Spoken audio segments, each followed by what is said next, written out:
I've often thought that any business's greatest asset, or one of the greatest assets, is the knowledge that lives in the minds of the people who work there, right? And if it's not captured in some way, when those people leave, it's just gone, and Yeah. probably, gone forever. So what's your take on that? Like, what's your advice for really any organization that is maybe listening to this and like, Yeah. yeah, we really should be tapping into the experience and knowledge of our own practitioners. How can I, organizations I do think, that Jeremy, more I than think they already are?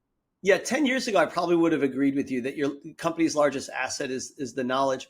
I think it's changed though, and it's changing every day. Hmm. I think what it is aptitude. Aptitude is more Hmm. important than knowledge today.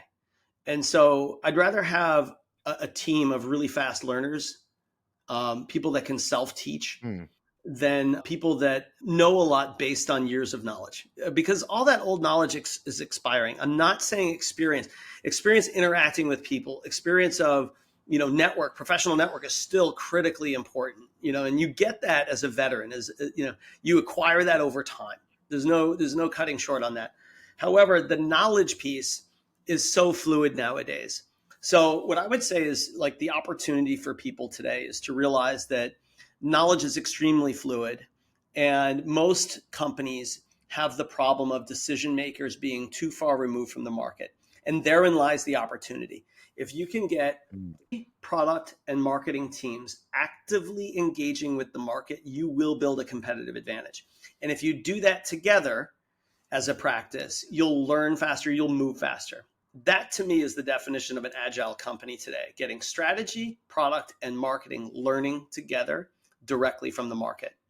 Now, when you do it, you'll get three ROIs. One, you'll feed the strategy and product teams full of insights that they can go implement. Two, you can leverage that same interaction, take the content from that interaction, and breathe it back into the marketplace. So you'll be pushing, your content will be more empathetic. You'll be saying, this is what we're learning.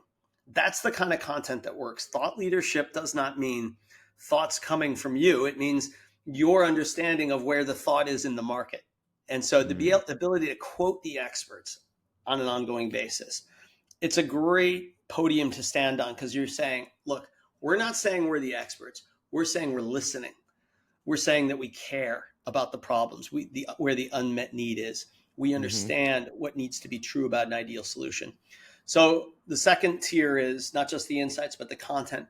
And the third thing is, the great thing that you can get out of interactions with one market is relationships. It's almost silly to think that we wouldn't connect these things in the past. Why would we do research and then not try to engage the people that we talk to in that research to actually be customers? Why would we interview people for content and also not engage them? You can do all three things at once. You can learn from them, you can build content from them, and you can turn some of them into customers.